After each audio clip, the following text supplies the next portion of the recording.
Les récentes revendications sociales intempestives n'ont pas été sans conséquences sur l'exécution du budget de l'État pour l'année 2017. Au total, on enregistre une réduction des recettes, une hausse des dépenses et une baisse des investissements.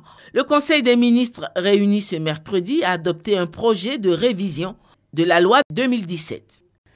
Il importe de préciser qu'au titre des dépenses ordinaires, initialement prévues à 2616,6 milliards, les dépenses ordinaires sont révisées à 2691 milliards de francs CFA, soit une augmentation nette de 74,4 milliards de francs CFA qui découle des efforts de réduction des dépenses subventionnées et de la prise en compte des nouveaux engagements du gouvernement, dont les revendications sociales.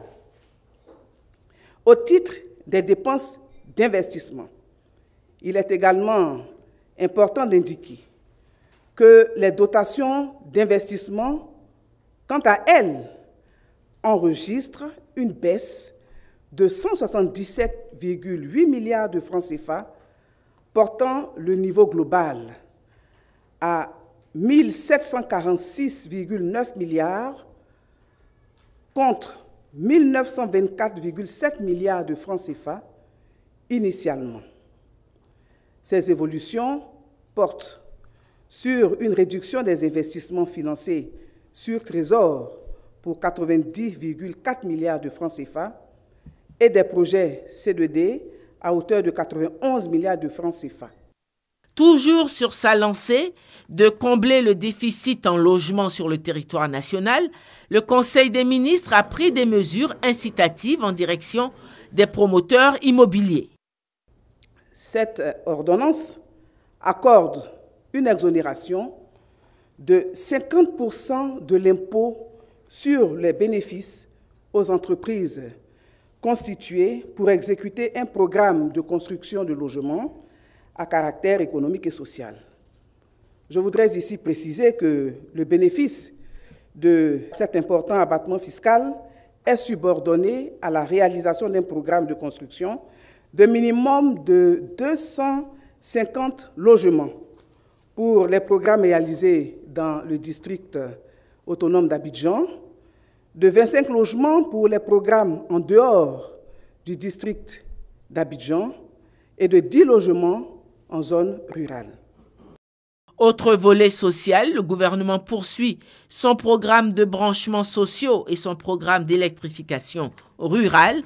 Deux nouveaux prêts ont été autorisés par le Conseil des ministres dans le cadre de la poursuite de ces deux programmes. Le Conseil a adopté 2 décrets.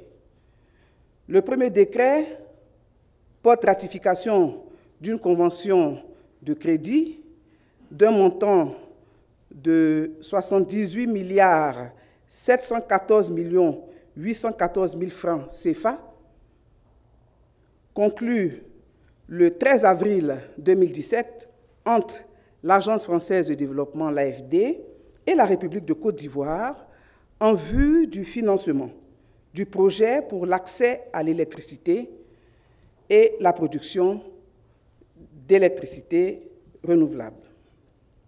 Ce projet vise à améliorer le taux d'accès à l'électricité par la réhabilitation de la centrale hydroélectrique de Buyo et par l'extension des réseaux de distribution dans 12 chefs-lieux de région. Cet accord de prêt prévoit également l'électrification d'environ 350 villages dans les régions du centre et du sud de la Côte d'Ivoire, ainsi que des branchements sociaux dans le cadre du programme Électricité pour tous.